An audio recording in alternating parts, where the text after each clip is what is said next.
work that we're doing here is not going to stop when it comes to these type of discussions. It's going to be for us and by us here on this platform when the media is telling us to look the other way. Your support is what helps us move forward. Join patreon.com/like it or not. Help us grow. Like it or not, y'all. Y'all know what time it is. It's time for Like It or Not. With Rebecca Azor. Let's start this damn show. Yes, it's time for Like It or Not. With Rebecca Azor. Let's start this damn show. Like it or not. Rebecca Azor is in the house. You know she got a funny story to tell. Talking politics, culture, or real life-ish. I live in life in the ATL. Benjamin, yeah, that's my man. He's always coming up with the master plan. Politics, scheming, or trying to find the meaning of life. And while the feds keeps us in strife. I'm your DJ. I really don't need no introduction right now, but you know what? I stay dropping them jams. Y'all know who I am. Good hope, dad jokes, culture-ish, politics. What you're hearing right now was the culmination of all of this. I started out with the mic in my hand, and I graduated to a plethora of fans. I love bringing joy to the people. It makes me feel great, makes me feel regal. I do what I do for you. I do what I do for you. Let's go. It's time for Like It or Not. With Rebecca Azor. Let's start this damn show. Yes, it's time for Like It or Not. With Rebecca Azor. Let's start this damn show. Like it or not, y'all. 2023. Let's start this damn show. Let's go.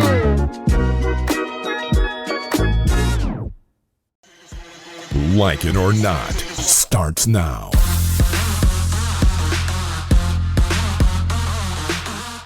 Ain't nobody said nothing about our old pictures that we still using from 5,000 years ago. But you know, the old pictures are still us. The old pictures don't say 2022.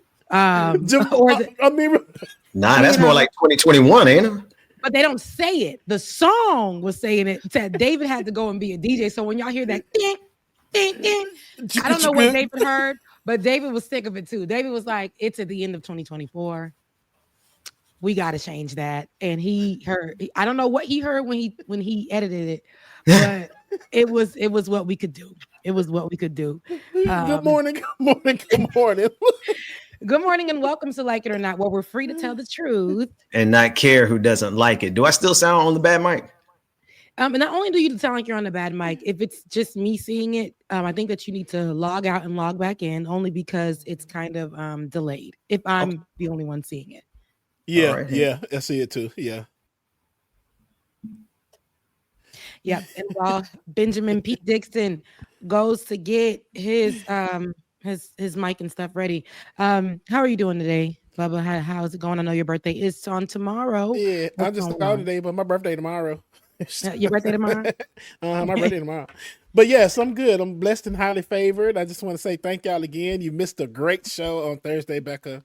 The birthday show. I don't know if you saw any of it, but yeah, it was fun. I know I didn't see a thing. I did hear about it. Now, before I got onto the Leftist Mafia, I was like, okay, I'm gonna stay up so I can go. I saw y'all messages going through. I said, okay, I'll pop in before I go to Leftist Mafia. Mm-hmm. But the way I took a nap, and I was late to that. Knew that. I was late to the Leftist Mafia. So yeah, I mean, I'm usually late, but I was later than usual on that day. Really?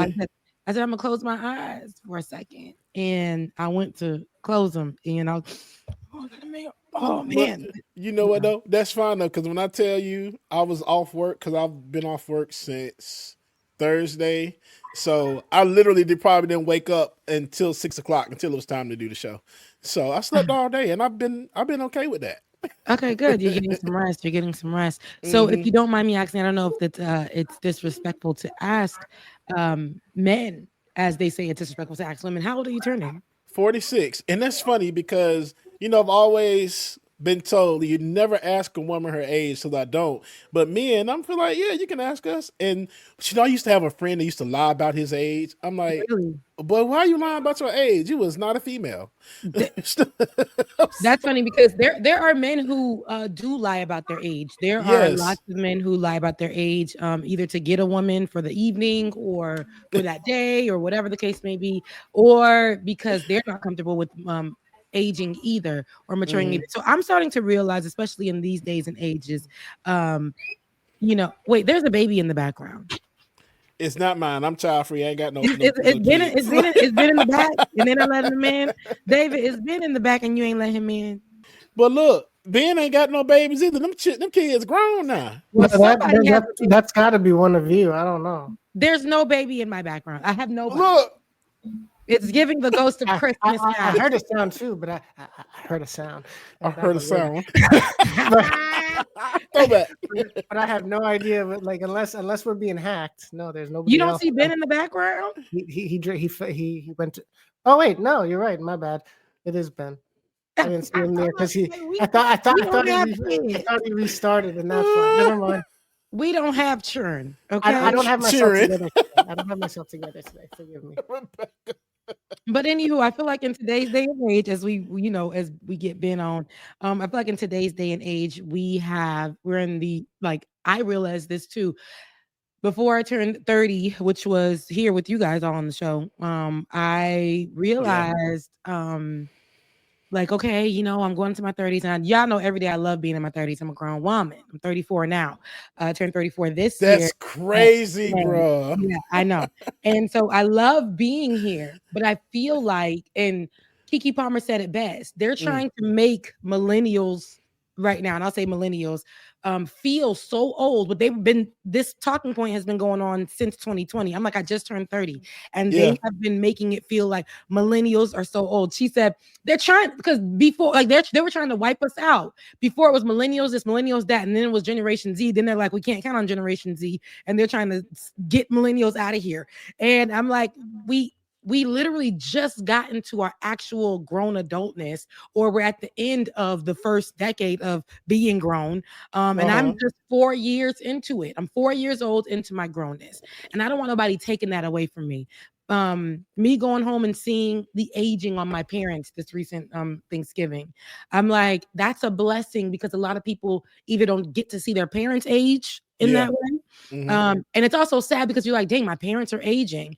But it's like, this is a blessing. Those wrinkles, all of that stuff, like, whatever comes with your aging, you might become a little wide, you might get a little slim, you might, whatever. The number that you are turning is a blessing. Amen. And I think we focus too much on, a lot of people who are in their 30s right now are being told to feel that they're like, almost to feel like they're in their 60s. We complain a lot. There are pages dedicated to people who are in their 30s who are saying every bone in their body hurts. As funny as it may be and as real as it may be, guys, that's the reason. Now, here I go being serious with y'all. The reason for that is because we have drank ourselves into this place. We have been so deprived of happiness that everything hurts. We're depressed. We're sad. We're mad. We're all of these things. We've seen so much. We had to endure so much, especially millennials, watching so many major events happen in their lifetime, and then going through the phase of creating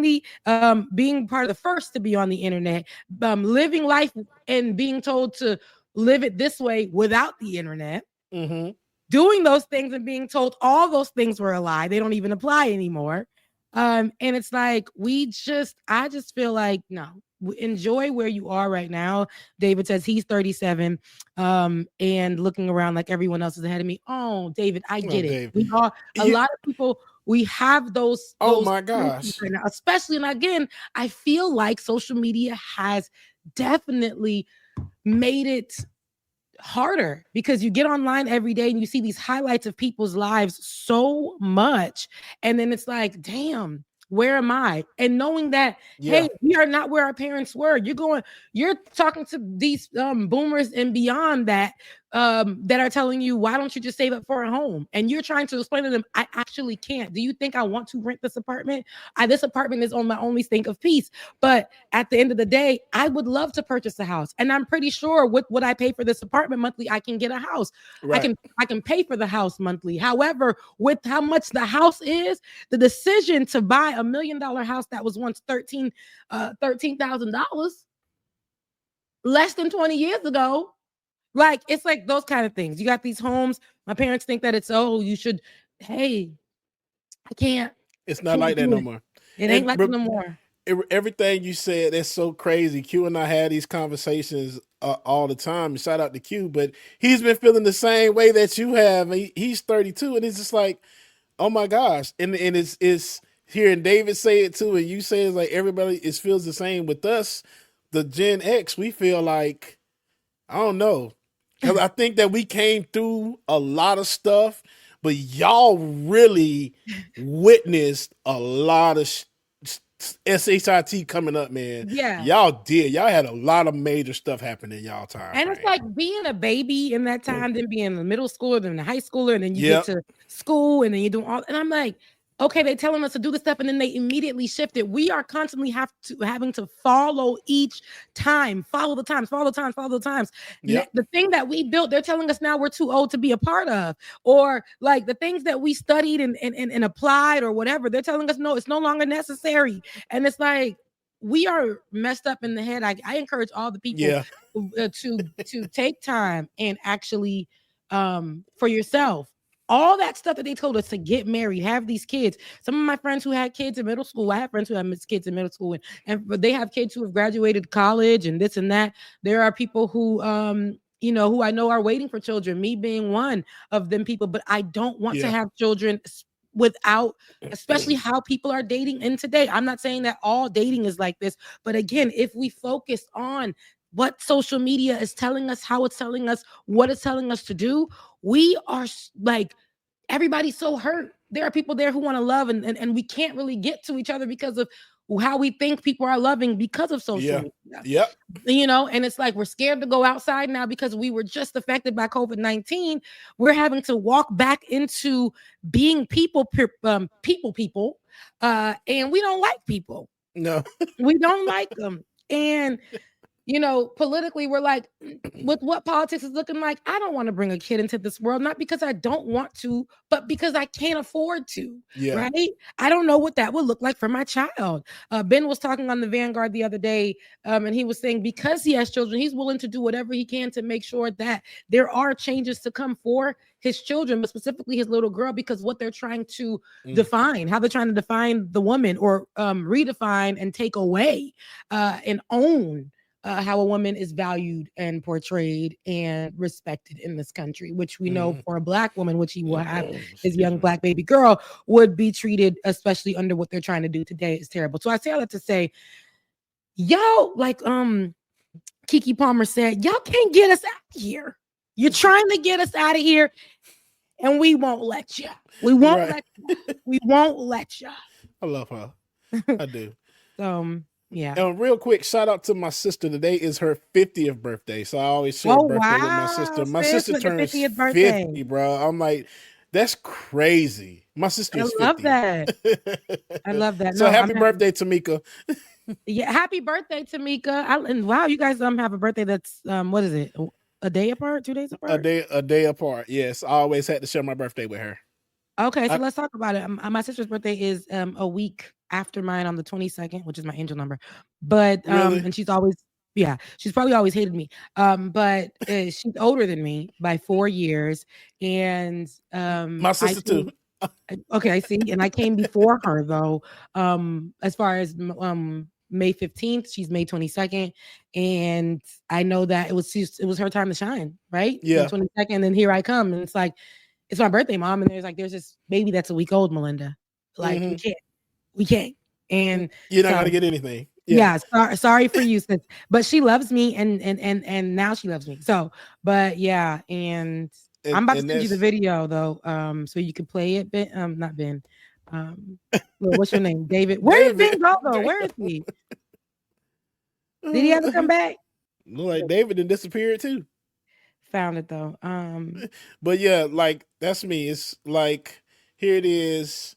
I'm thinking, yeah, I'm gonna get my own birthday cake, and no, I gotta share it with my sister. Probably when I was younger, I did, and my sister probably hated when I was younger. But then as I got older, it's just like, okay, y'all think that y'all about to get two different cakes? No, no, sir. Y'all about to share this damn cake. I'm like, I want my That's own Haitian. stuff. That's super Haitian. That's a Haitian thing. They would do the same thing. But all right, enough of the blabbing. I want you to play this video from Keke Palmer for reference, and then we'll get right into some stories because I feel on today that there's a couple of things to talk about. We're going to go into the CEO of UnitedHealthcare and how that went down and have a conversation about that. I also wanted to talk about how a senator, a Republican senator, at that, when Republicans are hit, when stuff comes to their front door, they like to go in a rage, and sometimes it benefits us lowly people. So it's a beautiful video that I also want to cover about airline fees and this Republican senator, but we'll talk about that. First, I want to play this video, please, because I think Keke Palmer definitely said it how I felt it in my spirit. So go ahead and roll that beautiful bean footage for me, David. I love her. Oh, Jesus, I love her so much. Damn, they all tried to get millennials out of here. The way that y'all are gunning for us, it has to be stopped. I just heard about something called the Millennial Zoom. Since when was Zooming too much? What did Gen Z do? Did they do no editing? They don't use any of the editing tools that are in any of the applications? I'm tired. I'm only one. I never thought that y'all would try to close the lights on millennials like this. And then I hear some people hanging on trying to call themselves zillennials. You can't be both. I won't get over this. Okay, this is exactly how I feel. Okay, because now I never thought I'd see the day that they start to get millennials out of here. I never thought, because all of a sudden millennials were the future. Now all of a sudden, and we literally said Generation Z. Millennials were saying hand in hand, Generation Z is going to be what we need. Generation Z is going to do it. I remember me and Ben being on lots of shows covering a lot of dark things, and we said those children are our future. And baby, I don't know. I said, now what is that the same kids? These kids don't give a damn, and they haven't enjoying their time. They got it good. They got it good. They do have stress in their lives because their parents have been filming them since they were about a good 10 years old, having them dance online before TikTok. Okay. So I know this. Okay. However, other than that, I will not get over it because we had to do a lot of things we were forced to do by boomers. Okay. And then they took it away from us. Everything that we had and we built, we were online doing MySpace internet coding before we knew we could be coding, before we knew that would be a profitable thing to do. We were taking things and all these formulas that we didn't know at the time would then become coding. Okay. And we were making MySpace pages to the best of our ability. We were on AIM. Okay, when our parents were picking up the phone, but we were on there chatting with strangers on the internet. Very dangerous thing. Right, But now we're answering DMs from strangers, and now we're online and we're using Uber. We're using Uber and letting strangers drive us to the airport.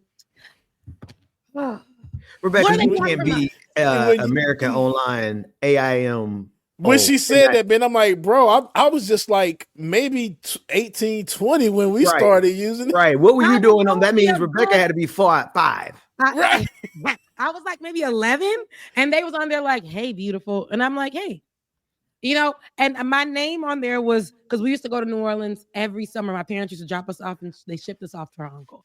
And so my name on there was New Orleans 10. And they would be on there and they were creepers. But it was great just talking to creepers on the internet. So my gosh. Until that's a sentence I would never. It was I know. Creepers on the internet. I can't say anything because You met random people too.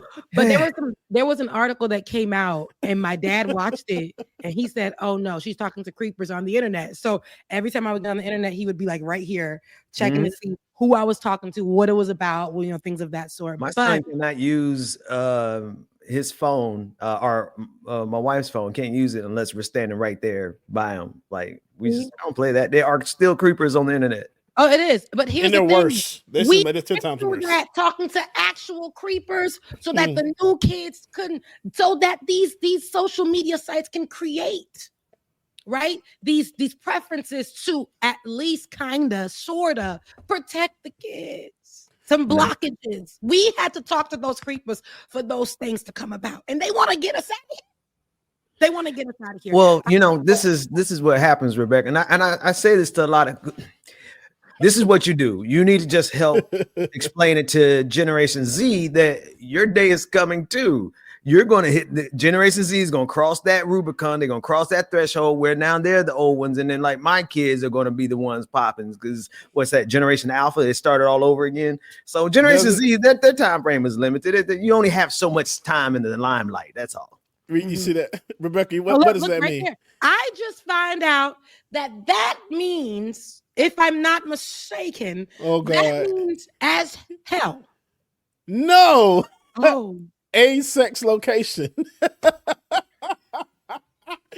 That's how I know Rebecca wasn't really online back then. She could. You know what I'm gonna say? I thought it was American Sign Language at first, just now. It's a sex location. That let me know how old I am. Jesus. You was in the church because people was using the American Sign Language book to go ahead and mime. Okay, I recall. But a sex location for me, the reference for me is gonna be recent. That's going to be what's her name's album that she dropped. The young lady, why am I forgetting her name right now? And I know who you're talking about. Ari Lennox. Yes. That's the only reason I know that. Now, if that's a reference to some online activity from back in the day. So what happened is, it it's so terrible. AOL had chat rooms as well too. So I remember that. Yeah, once you go in the chat room and you like break off from like the main chat and go like a private chat, hey, how you doing? Good. ASL is all you put. To me, a sex location, and say, hey, how old are you? Where you from? You just put ASL. You just automatically put 22, male, Atlanta, Daytona, whatever. Yeah. So yeah. That's crazy. And then when I was in college, I was thinking about how dangerous it was for us also to be on Jesus. Uvu. There was something called Uvu. And we would be on there just live streaming with strangers. And I'm talking about we would see the craziest things. There was no barricades, no gatekeeping. We were on there. I can't believe you, with Rebecca. Strangers calling their numbers online, getting cussed out on this Uvu app, and you be moving like this because sometimes the internet would get slow. And see, we were out there doing this so that you guys can get on TikTok. We were out there in long white tees draping down to the knees. We were trying to, I think they like you. We were leaning and rocking with it. We were breaking our neck doing the dirty wine because we were mixing all these dances in together. We were doing the Superman. I had a sip of a glass of wine in my first year at Florida A&M University from doing the Superman, the Soldier Boy, Soldier Boy, with no shoes on. With no shoes on. That was the first and last time I ever had no shoes on at the club. Yes, my first experience at a club. Party. And see, I did things, so that these children. We were documenting our lives in church clothes at the club, but we could not post anything until the day after when we would take that chip out of that digital camera. Hello, and we would put it into the computer. Now you get into our age group. You really is, because it's just like when you saying that, just remembering we didn't have camera phones or pictures, so we're online chatting on like college clubs. See, Ben probably remember college club. Becca, I know you don't. Black Planet, like AIM and Black Planet. Well, we couldn't post pictures. We just GeoCities. Come on. I'm like, we used to really be out there meeting people, talking about, hey, you want to meet at such and such? I don't know what this person looked like. I just had to basically go off of what your description was in the chat, and that was it. That was really dangerous, y'all. Listen, it was very dangerous because it's funny you talk about those. We were using MySpace to do that, and we could not wait to went on our MySpace. People were like, we would see who was going to FAMU. I don't know how they would find us. There was no algorithm back then, but people were finding out that you were going to FAMU, and they would be like, "Hey, when you get on the hill, I'll help you walk around." And they literally were doing that. They were helping us, trying to holler at the same time. But they was like, you would find the FAMU page. See, the connection, you had to go and fish for it a little bit. You had to do some work. You would find the FAMU college page, which was not an official one. And then there would be people under there commenting. You would click on their page and see who was their friend on their top 25 or whatever, and see like what it was about, all that. Somebody even told me to take off on my page. I had worked alongside some Deltas, and I was like a future red or something like that. As a kid, you didn't know nothing. Somebody that went to FAM was like, "Hey, you look like you could definitely be a future red, but you should take that off of your page." And I'm like, I'm 17. I can say what I want. You can't tell me what to do. What about? They invited me to the moon. All that stuff on MySpace. Those were really great days. And I say all this to wrap it up in my old lady auntie. Don't even call me auntie if you are like 28 years old. Don't do it. Don't do it. Don't do it. But anyway. I think I say all this to say that we got to live our lives the way that and be happy with it. Yeah. If you are not happy with it, just know as long as you have breath in your body, you can change it. Now, financially, I get it. That ain't something that you can do overnight. People say that money don't make you feel good. That's not true.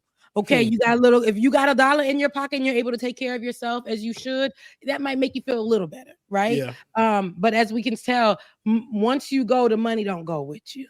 CEO of UnitedHealthcare, that man, he was unalived in the streets, broad daylight morning, you could say, on a busy street in Manhattan before a meeting that still went on for a few minutes before they decided to cancel, allegedly. And the man who unalived him then took off on foot. First of all, a gun jammed and slowly unjammed it, continued the work. After the work was done, and unaliving the CEO of UnitedHealthcare, the assailant then took off in NYC, Manhattan, busy street, on foot, and then bicycle. Police and then bus. And then, what happened? And then a bus. Then he caught a bus. Caught a bus. Allegedly was staying at a hostel. Here's the funny part about it, which is not too funny. When they got that one footage of that one angle, which was clear, that street is, again, many cameras are on that street, but it took them a little minute. It was a manhunt, I guess. The man was on the loose when the officers came to talk about it. They stated that it was a person of lighter skin. Since when did they call white people light skin? And whose world did they? Since when? So now to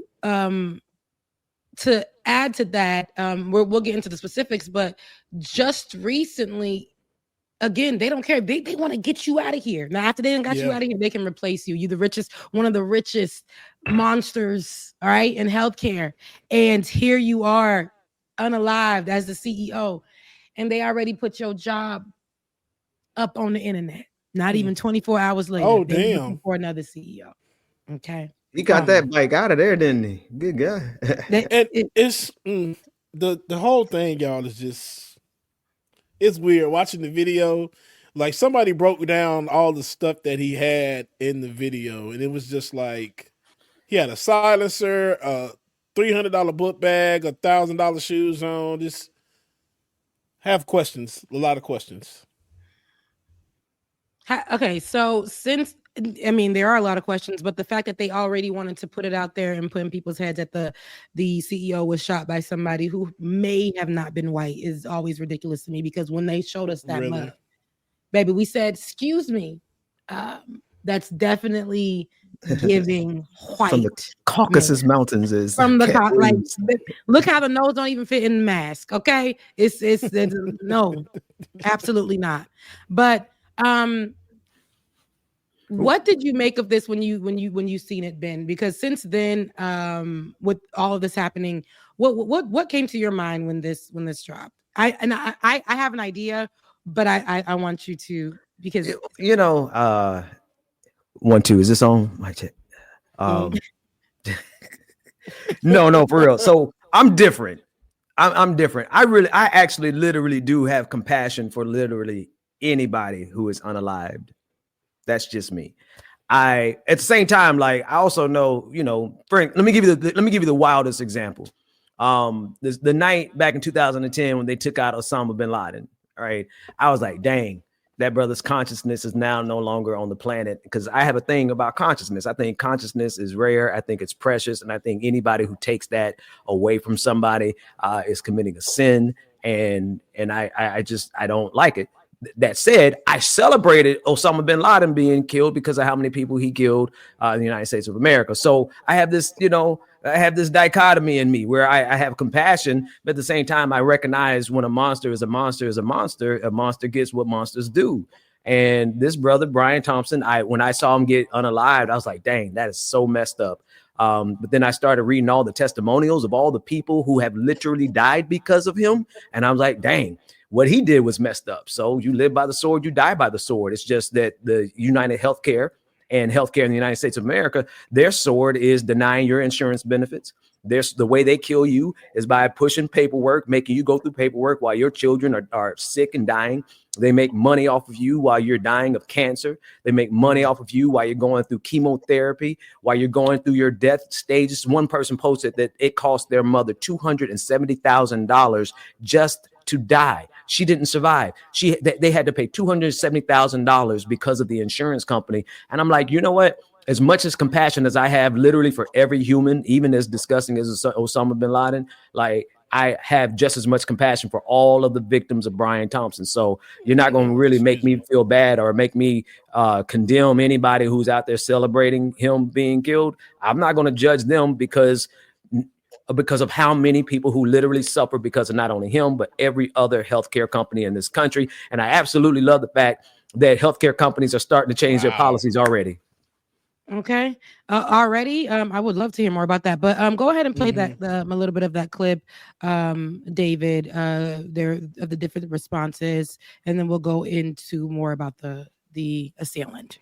Society. I really believe that. I feel quite strongly on it. And people and the NYPD is getting in this too, so that it sort of fits this whole thing, like the big man. We're going after the man, you know, like the NYPD and healthcare. And I don't know the motivation of the We person. actually have some examples of what we're talking about here. Things like, unfortunately, my condolences are out of network. Prior authorization is required for thoughts and prayers. I can't even pretend to care. I hope he's looking up at us. When you make millions off the suffering of others, don't expect sympathy. This needs to be the new norm. Eat the rich. I've seen dying patients get denied by insurance. Makes me physically sick. I just can't feel sympathy for him because of all those patients and their families. Yeah. I think the thing I struggle with here is people are viscerally angry about insurance, and you can pull up the statistics. You know, percentage of people in a Gallup poll, quality of healthcare coverage is excellent, good. 28% had any problem with their insurance in the last year. 58% said they did. Insurance didn't cover or required a very high copay for a prescribed drug that people had to take. Significant portion of people, the denial claims with the company that this CEO ran, high. Well, a lot of this is about grievance, right? Right. We have a healthcare system that many people say is broken, an insurance system that many people feel that they're being ripped off. So I think a lot of what we're seeing here is a pure psychological projection against this CEO who is now deceased. And in many ways, we're talking about not just grievance, but people feeling disaffected, disillusioned, angry, not just with the insurance companies, but this is about a class war, a culture war, people feeling now they are justified in expressing a lot of their anger and rage, because that's what we're seeing out of this presidential election, out of the results, what's happening in society. So people are losing a lot of that empathy and feel it's okay to put these things on social media and to express these things. We shouldn't lose sight of the fact that people really do feel ripped off by many of these large corporations. But at the same time, to point at that one person, and this is a guy, who has a you can pause it right here because it's good though. But you can pause it. I'm interested in more. I may have to run that back on my own. All right. On Leftist Mafia on Thursday, Mike got a lot of heat. I think at the time when I seen how many people were interacting with this post on Twitter, right? And this is me just logging in to talk with them because I don't utilize my Twitter. So this is me logging in to talk to them like I talk with you. That's the only way I can get Ben and Leftist Mafias on Twitter. And so, which I want to delete, but I can't because that's all I can do. But getting on Twitter and seeing 1.7 people at the time, 1.7 million people interacting with Mike, my co-host's tweet that said, F his family too. Because they said, well, he has a family. And Mike quote tweeted and let that person know, F them kids. I love it when Mike is such a nice guy and such a mild-mannered guy, but when he turns up, but he will be like, yeah, F them kids too, and your mama, right? And yeah, he goes in, and I love him for it. But he's the sweetest person I have met, and he said this, and people were outraged. The right was outraged. They even wrote articles about him. And so I love the first thing that I heard. I would love to give my condolences, but they are out of network. That was to love it, but it was so good that everything started getting. I was like, okay, people have died. People haven't gotten their services rendered, or people haven't been able to pay, or haven't gotten their meds, or all of this. So we don't know the MO of the shooter. Right. I actually don't feel like F them kids, because a lot of times we discussed this. The monster that the monster that we know or have been affected by, the children don't even know half the time that their father is this monster, especially if they're young or whatever. They're looking at this person who's probably coming home every other day or holiday, thinking that this person is going here and there. They're going to these rich schools, which are covered with other children who have similar parents. So they're in this type of, bubble. And it's not until a lot of these children, because nobody's online talking about the CEO of UnitedHealthcare, for real. Like, there's no viral conversations before this, right? Mm-hmm. So now I think the kids are finding out these things about their parent. But I wouldn't say F them kids, but Mike, he stood 10 toes down. And I was like, come on, Mike. Mike said, love you, mean it. He threw it back at you. He said, love you, mean it. He said, mean it, essentially. But F them kids. Oh my gosh, bro. And I understand it though. I get it, because this person is responsible single-handedly. And I said, this is giving. Now, if this was actually John Q, if y'all can just walk with me here, if you know, y'all remember when John Q was going and getting ready to kill over his loved one, and how the healthcare system was ishing on them. And knowing if it was in real life, John Q would have been murder, cold-blooded in the street. Cold blood. He wouldn't have made it nowhere. He wouldn't have made it nowhere. Everybody at that conference would have got taken out by John Q. Absolutely. I'm leaving here with something.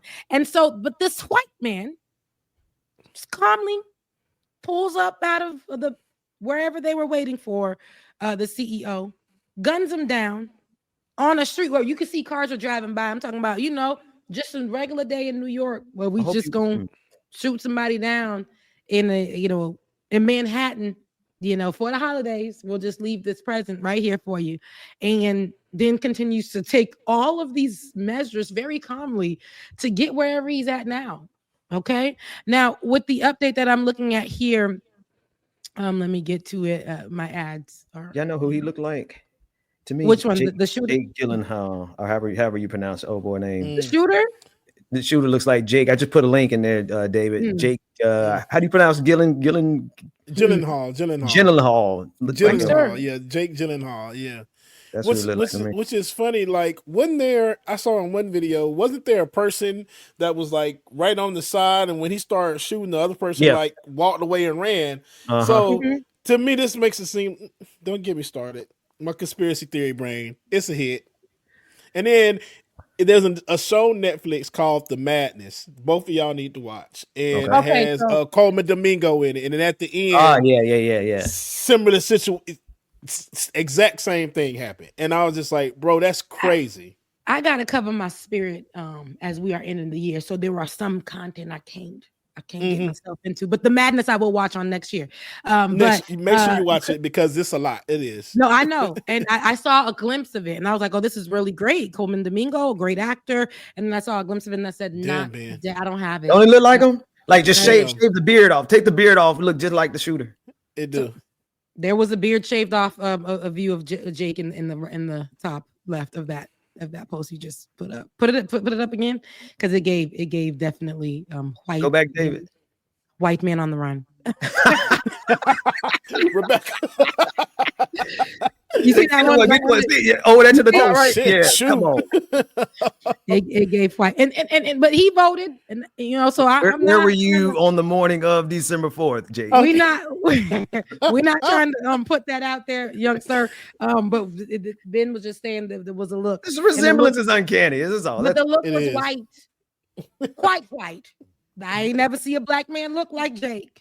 Okay? And so they said a light-skinned man did it. They said a light-skinned man. And if you find that, you could play that video, because that's literally what they said. But a New York City hostel is now the focal point of the murder investigation, because that's where NYPD actually obtained the photos of this person of interest who let his guard down and his mask as he talked to a woman who was working at the front desk. A high-ranking source told the NYPD this. They interviewed the woman. She told officers that she asked to see his pretty smile, which is what people do when they take that mask off, because we need to verify.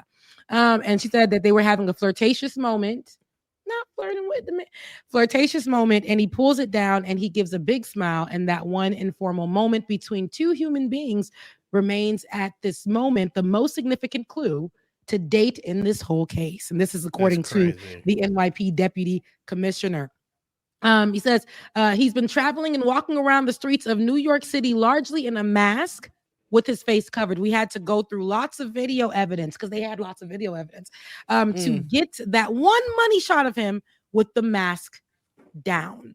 They said sources say that the man used the fake New Jersey ID with a phony name to check into the hostel at 891 Amsterdam Avenue on Manhattan's Upper West Side. Detectives sealed off the room where he was staying and questioned other guests. They're saying that we are fully cooperating with the NYPD, says the hostel. And then they said that people come here jet lagged, so they sleep during the day, so you can't really be loud in the room or talk to anybody. So basically, he was able to blend in.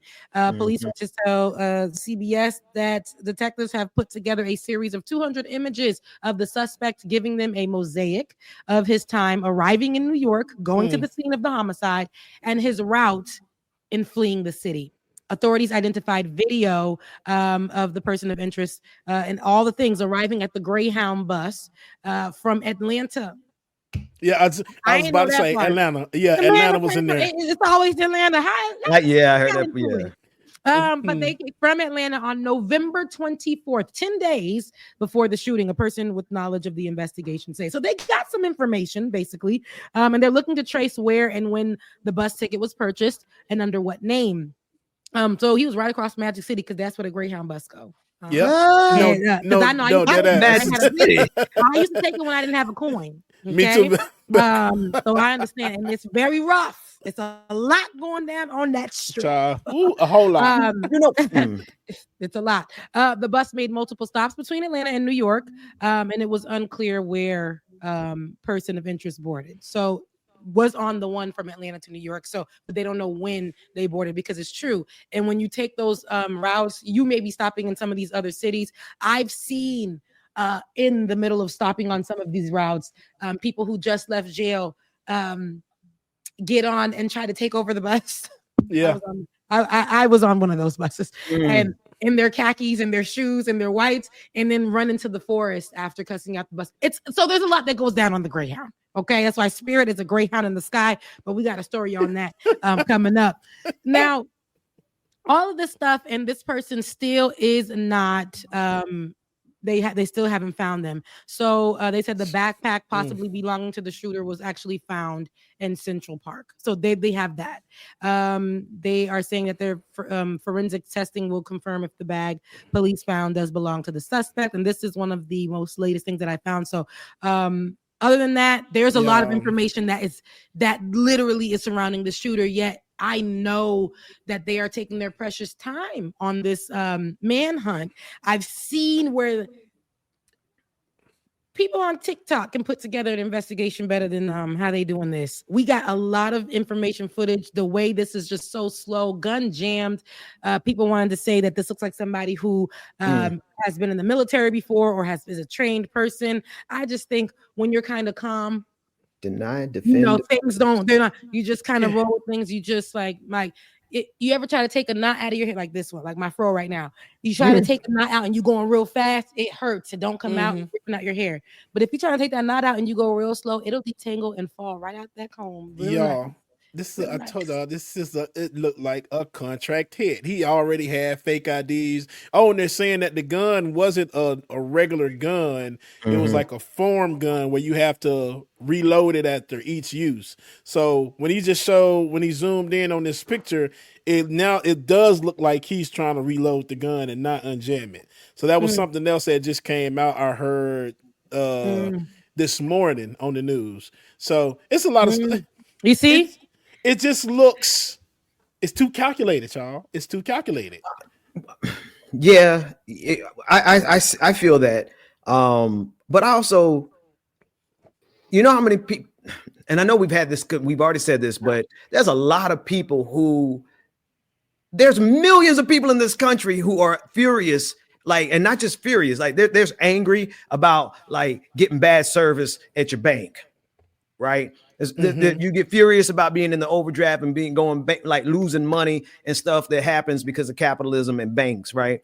But there's millions of people in this country who have lost somebody has died because of the decisions of the healthcare industry. So I don't really put it past this being a genuine person who was upset about something that happened to his mama and them or his daddy and them, or maybe even his child. You never know, man, because the way the system really is set up, it does the most brutal things to people, but they do it through paperwork. So it looks like, it could have been an inside job, a hit and all those kind of things. But I also think that there's enough mad people in this country for this to just have been authentically a dude who said, I'm going to take care of this himself. Can I jump in and make a couple points on that? Sure. So you're here now. So. Sure, white man. So, my chat comments are ignored half the time. So sorry. I'm just gonna welcome myself. Before you do, shout out to everybody on Twitch. We're getting rated on Twitch right now. So shout out to y'all. What up, Twitch? Appreciate I saw somebody say defend, depose, denying, depose. So shout out to that crew coming over there from Dusty. Dusty. Yep. So that's actually a good point in all of this, is that whether or not it was an inside job, that kind of sends a message in and of itself, because those words are kind of like the words that represent the health insurance industry, like deny, defend, and whatever basically my thing is there's a lot of people across the board say insurance is too expensive, that they're being gouged, that that it's ridiculous. It's not just lefties that are saying it. I have conservative family that voted Republican their whole life. I'm not talking MAGA. I'm talking about classic Republicans. That's right. But if you ask them about single payer or a government option, they would shoot it down. We shouldn't be paying for everyone's health insurance, and taxes are going to go up, and it's government, so it's not going to be quality, which is absolutely nonsense. It all depends on how it's administered. But there's this divide where we are against the high prices, but then the option that is not for profit is immediately rejected in part because of programming. We've been sold a bag of lies. But Also, some people just have a philosophical problem with with a safety net, with a welfare program. The problem is like you can't, like there's an issue there if you can't find your way like rationally between it's too expensive, but I also want to keep paying someone that's in it for profit. Like that just it's nonsensical. The other thing I was gonna say is I don't condone murder at all. I'm not applauding this. But I do think that this could be an opportunity for us to like a larger conversation, especially considering the Neely death and the Daniel Penny trial. That looks like it might get, like, I don't know if he'll have to be tried again or what, but because on one hand you have like people defending a citizen, like no one could have known that he was in the military when it was happening.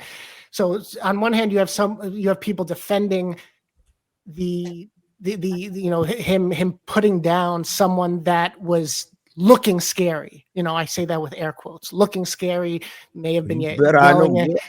May have been yelling, may have been intimidating, whatever, and that's okay. That's an acceptable reason to accidentally, whether it's accidental or not, I'm just going to put it out there, accidentally kill someone.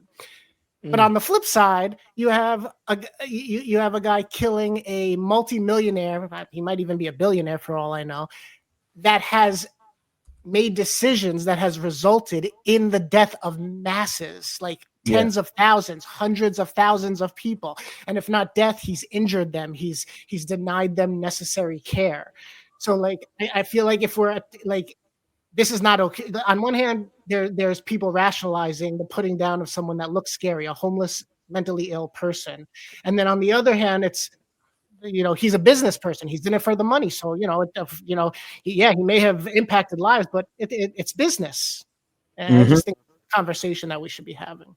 Well, I mean, that goes back, you said a lot, David, and it goes back to what we said. In America, it is totally okay to kill someone with paperwork, right? Keeping them on hold, denying them, right? Denying them coverage. And we see every year how many thousands upon thousands of people die like that. And it's just like the office of the presidency, right? How many people has the American president across the history of America? How many people have they killed in the nicest and the finest suits, right? Some of the biggest murderers on the face of this planet have the most expensive suits, period, hand down. And so they look and they make you fear someone like Jordan Neely, right, who was homeless, who was hungry, and I'll get to this tweet on the screen in 1 second, Rebecca.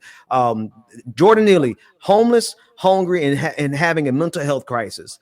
And we have half of the United States of America right now, MAGA, who is dismissing him and saying he deserved it and looking at Daniel Penny as a hero. Meanwhile, they turn around and have compassion for Brian Thompson, who has killed more people in his lifetime than most of us combined. Take everybody on the internet and add us up to take everybody on the internet who's either laughing at, giggling about, or something, ain't condemning it or whatever. All of us over here on this side, add us all together. And I guarantee you none of us combined have killed as many people as Brian Thompson. And so as long as you have on a suit, as long as you have enough wealth, and as long as you do it with paperwork or signing an executive order, Mr. President, signing military weapons to Israel, Mr. President, you can get away with murder. That's what we do. And then you got evil people like this, the Libertarian Party of New Hampshire, who said, on the screen, if someone gets cancer and they can't pay for their treatment, then they should die. That's disgusting. How about you first? See, this is this kind of mindset we're dealing with in this country. We really do live in the most evil country and the most evil regime on the entire planet, because we cleaned it up, we sanitize it, and we do it with people in their nice business suits. This is what's crazy to me, and this is not the first time that Nina Turner has talked about this or posted a post like this, or this is not the first time we've had this conversation on the internet about healthcare, about people getting the healthcare that they need, about people dying because they ain't got a coin, all this type of stuff. Lance on the Leftist Mafia, who's out of Canada, actually talks about how he had to get his appendix, I believe, removed, and didn't pay a penny. Didn't pay a penny. And here we are struggling. Can't buy a house, can't eat, can't do nothing. Can't even go see a doctor. A lot of people can't even just go see a doctor. And can't do it. Can't buy a car and can't get insurance because your credit bad because of the bills that you had on it before that were medical. So and don't have a pre-existing condition now that they're getting ready to get rid of Obamacare. Like, I don't know if people remember what it was like before pre-existing conditions, but you could have had type 2 diabetes and they would deny you. You could be overweight.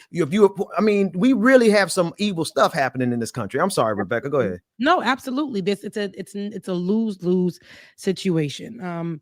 For everybody that drops because they didn't have health care, for people who don't understand that they don't care. It's a capitalistic thing. So they will still bill you after your death. They will still bill you after I know that you are the mother of this person or the brother of this person or whatever. I know because even when I was working for that bank, person could have been gone, dead and gone. And there is a clause in some of the credit card applications that literally states we will, if you have a family member or whoever that banks with us, we'll come for their stuff. Wow. And if you think that they haven't done it, I've watched them. Yeah.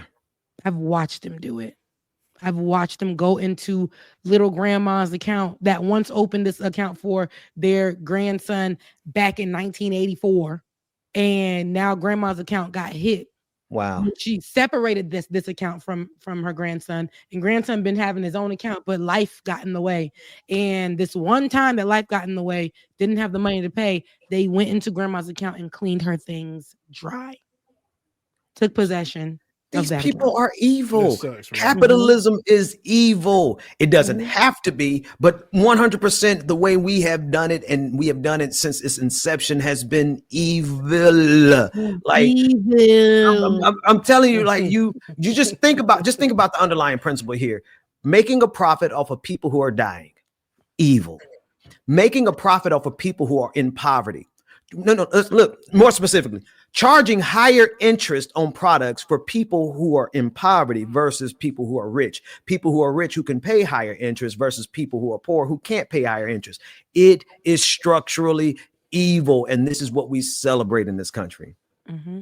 And this is the thing. So people, and while we don't talk about the kids because they real kids, but everybody who has a feeling about what happened and doesn't care to know more because they've been hit by the system in some way, shape, or form. I've actually mentioned this on Leftist Mafia, that I remember before social media was a thing where we actually did research and things like that. As a baby journal, you were excited when you went to go interview the governor of Florida, right? I'm a baby journal coming out of fam. I got the opportunity to interview Governor Rick Scott at the time, not knowing that Governor Rick Scott, I believe in the 90s, was responsible for the biggest fraud. Medicare fraud in the history of this country, 230 some odd billion, if I remember correctly. Yes. So many people were hurt from that, overbilling people for medications and all that kind of stuff. And he became governor. Yes. Now he's senator of the state of Florida. Mm-hmm.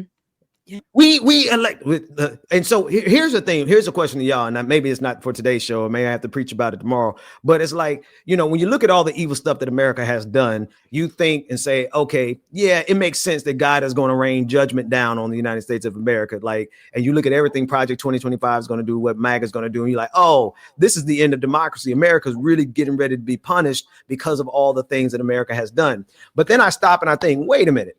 The people who are getting ready to punish America are literally the same people who are doing the evil stuff. Rick Scott is in Washington, D.C. He is one of the most evil people in the history of this country as well. And he's getting ready to be an implementer of this punishment of the United States, this stage that we're getting ready to go through. So I really feel some kind of way about those of us who ain't really, all we had to do, we just live here.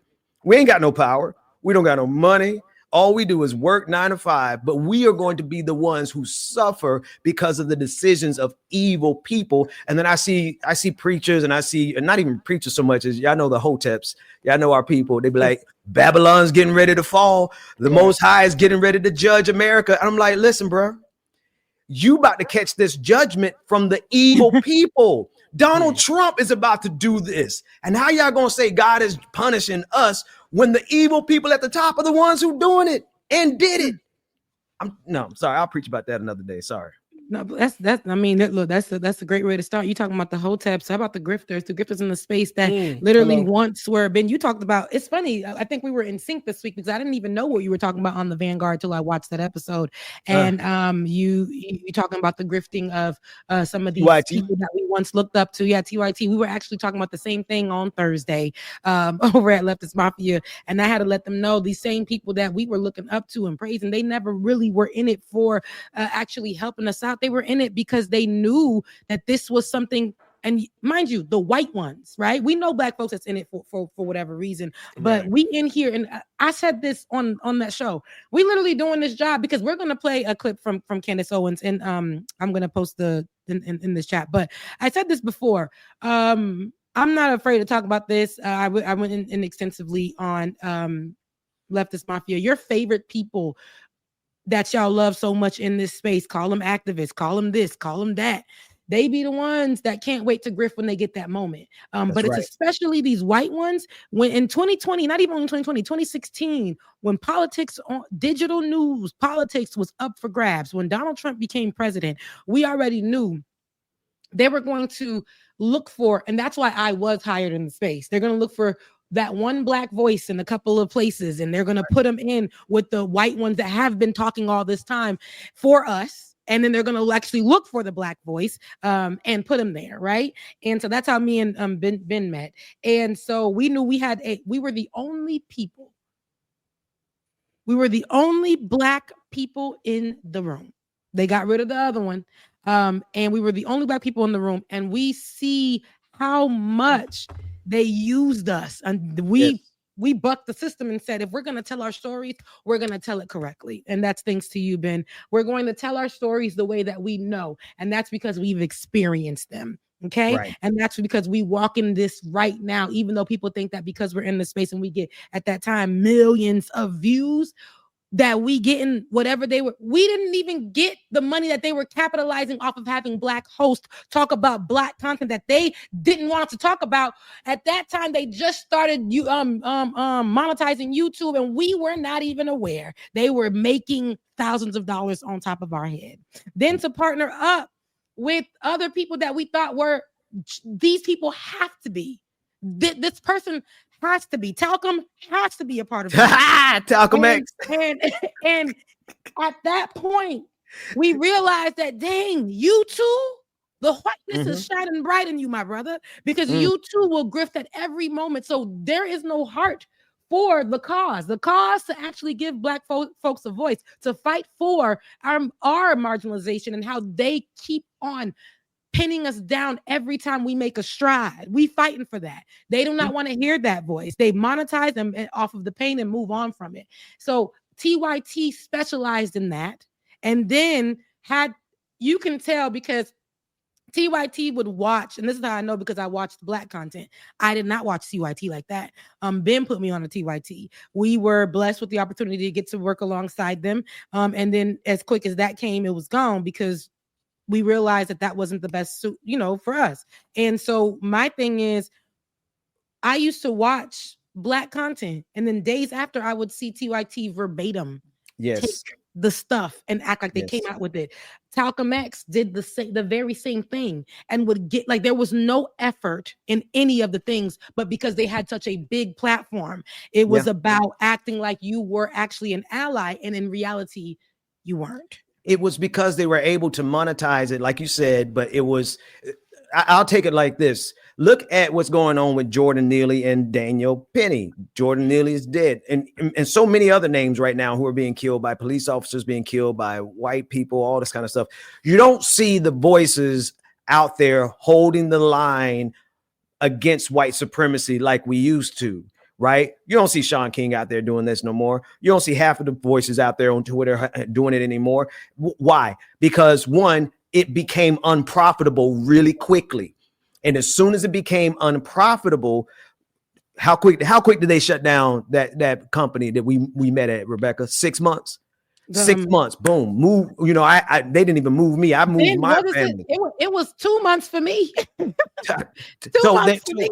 As soon as it's no longer profitable, they move away from those stories, and so has TYT. Now, shout out to Dr. Rashad Ritchie, who's holding the line over there. Shout out to John Iadarola from the Damage Report, who I haven't seen any indication that he's a part of this madness, except for the fact that they are all part of TYT. You will notice that they have shifted the narrative away from the issues of justice. Why? Because white supremacy has taken over social media, and they've taken over our techniques, and they've used all of the hashtags, and they've used that to suppress and our ability. No, rather, hang on, let me correct myself, because we didn't make no money off of it.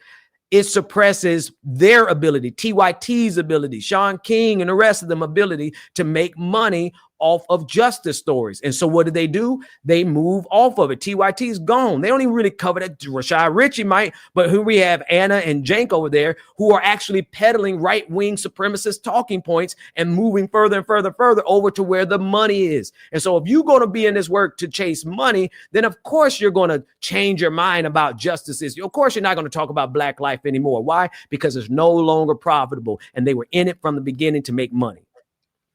Absolutely. And that's what I think, even Sean King as well. This is somebody that not only we saw in action, this is somebody that when I was younger, heard Sean King's name all the time. And it was like, oh my goodness, can't wait to work with Sean King. But then when you meet your hero, then you see the monster. Sean King, a monster. And I say that because my story wasn't the only one at the time told in that way.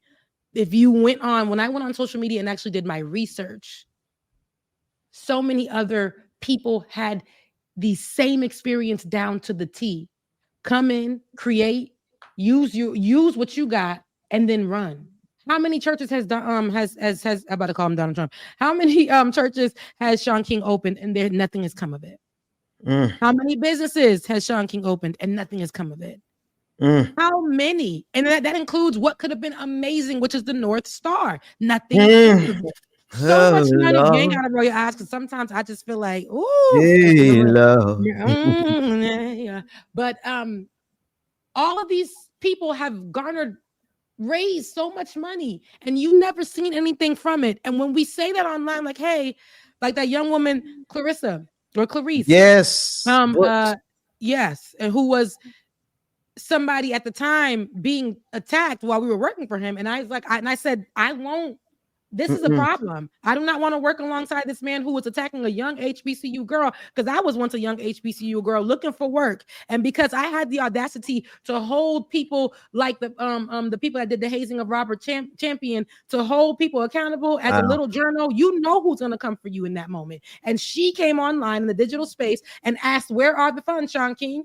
And everybody has been asking that. But this young girl who had some clout on the internet because of her great storytelling and her great investigative journalism, and who at the time I think was having who had a internship with Teen Vogue, I want to say, or one of the teen somethings, a great publication at the HBCU. His power, he used it, went over there and told them people threatened to take away, her funding for the schooling and things of that sort. You guys can Google it, not to find it. And yes, very, very much great power. And no, I said white power. Very much great white power. And the dean there actually did it. And the girl got online and was afraid. The young woman was online afraid. And I went on there. I'm like, dang, I am so sorry. And I remember we got into a meeting, and me and our other colleagues at the time that you brought together, the Black powerhouses that you were building us to be, we got together and we said, I'm sorry, Ben, but we can't stand with it. And you was like, yeah, I can't either. This ain't it. It ain't it. We can't. If you are somebody who's standing for, this ain't it. All of a sudden, the dean came out after the whole internet, because at that point we saw people come along, like Black people were like, hell no, this baby you won't touch. You have hurt so many people, but we won't let you touch this girl. And the dean had to take back what they said, the whole thing. But since then, we've seen so many variations and changes, and I don't believe that people can't not change. I believe I'm somebody who's a believer in forgiveness and change, but there are people who don't deserve it.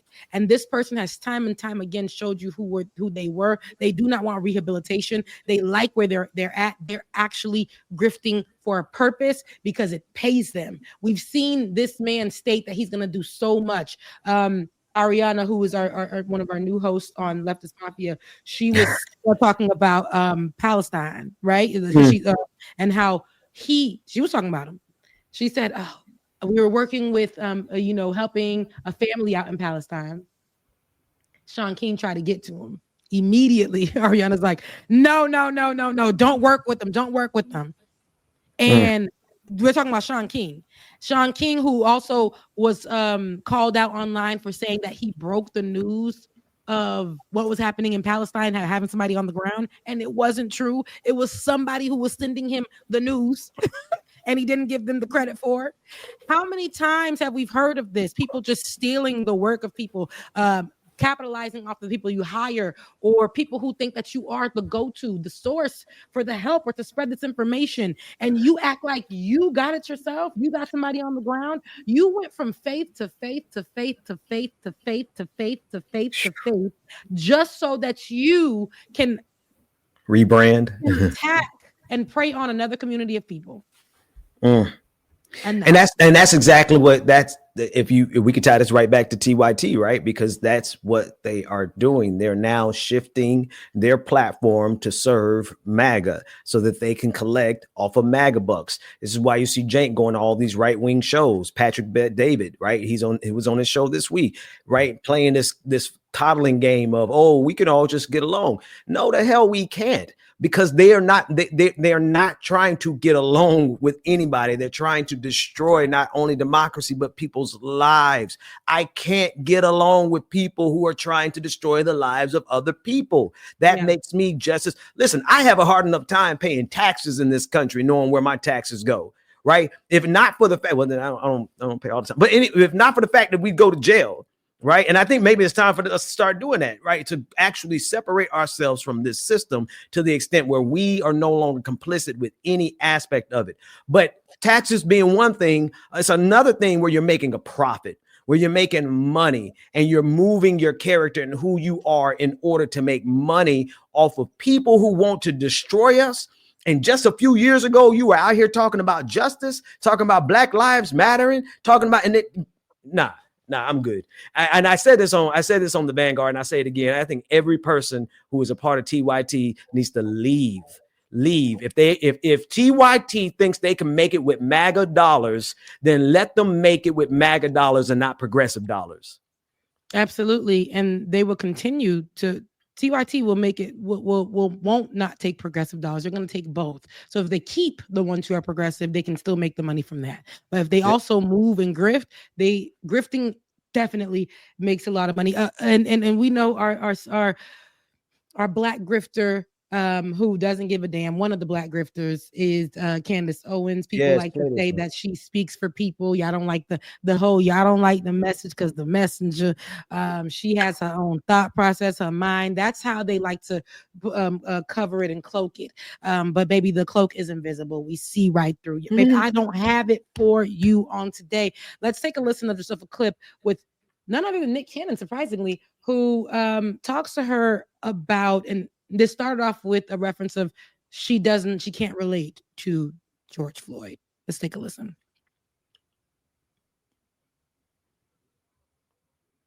Don't like, you have something in common with George Floyd. No, you are a Black person in America. That's a location. An overcomer of enslavement is in your DNA, same as his. What is it about the Black community that you can't just be like, that's not me? You talk about your heritage and your connection to Black people in Blackout. I'm Black. You don't think there was no institutionalized racism part of that death? No, there was not. You think it's weird the state blocked the police from releasing the full footage? You didn't even know that, right? Because they were toying with Black people's emotions during this. And if they had just released the police footage, it would have changed everything.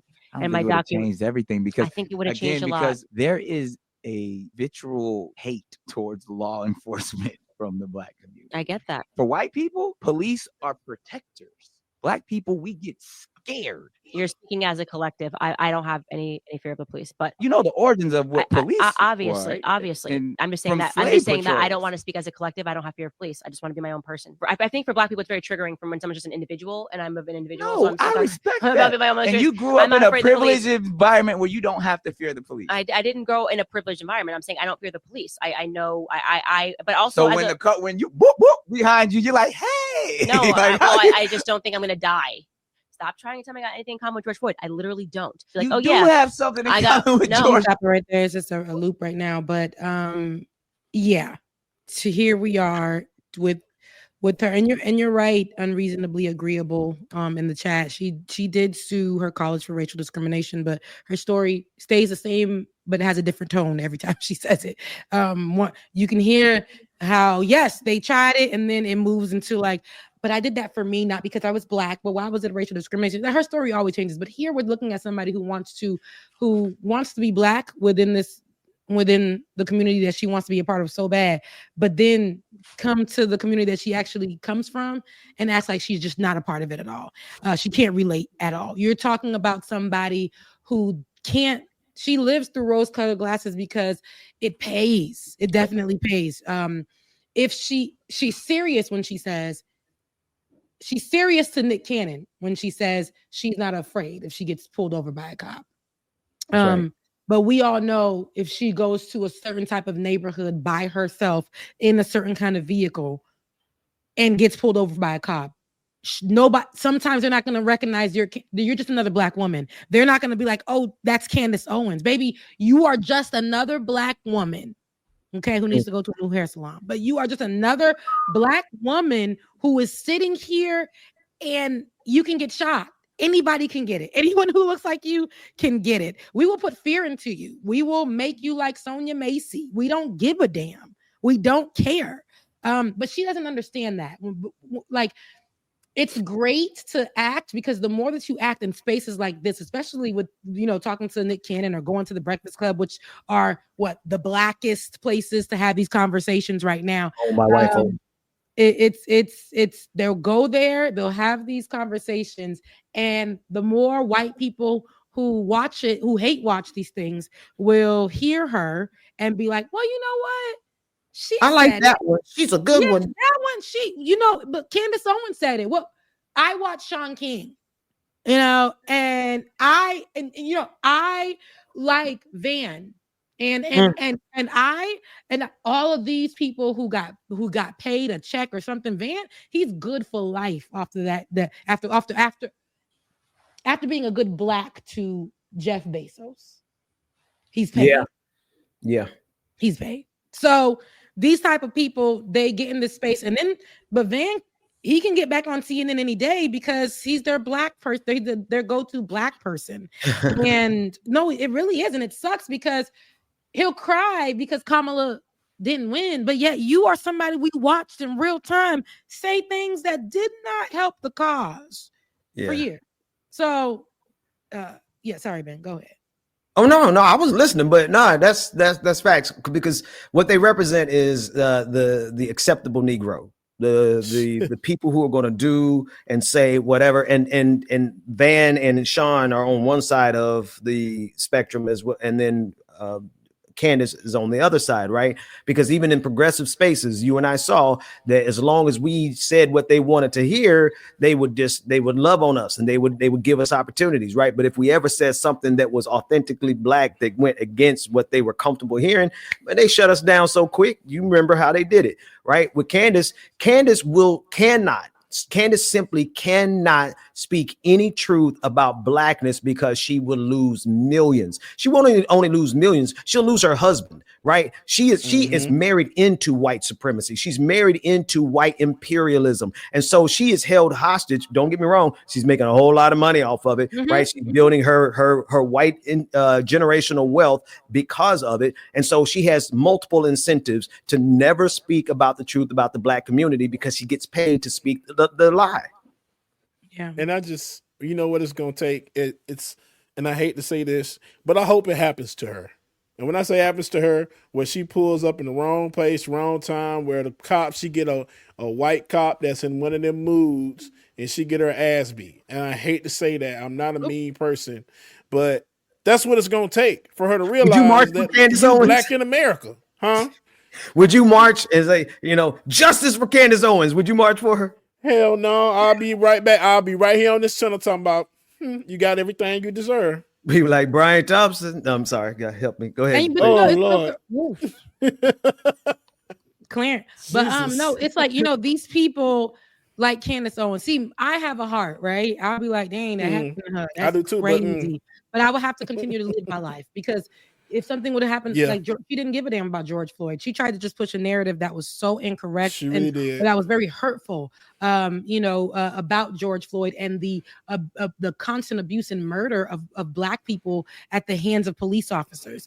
And we can't let that in. We can't let that infection, that cancer, continue to be in the midst of us, right? To sit at these tables or to give them opportunity to have these debates. Back in the day, having these debates were considered something that was nuanced and influential and having difference of opinions. And no, this is very hurtful because this woman works with powerful white people who will continue to expand her voice while we're out here just trying to say, stop killing us. She's out here saying, but did they really kill him? Yeah, like that ass.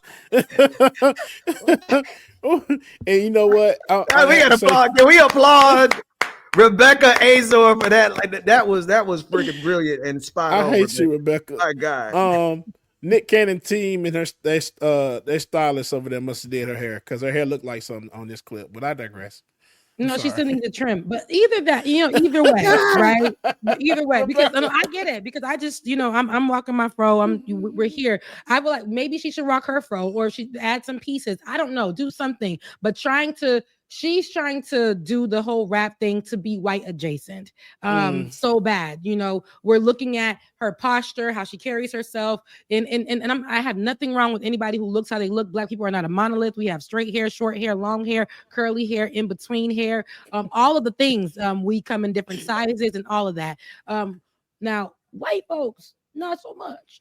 Even though they think that we all look alike, all of the groups of people in the world, I feel like we all think everybody looks alike. But as this being a Black show for us and by us, you can tell that she wants to be white adjacent.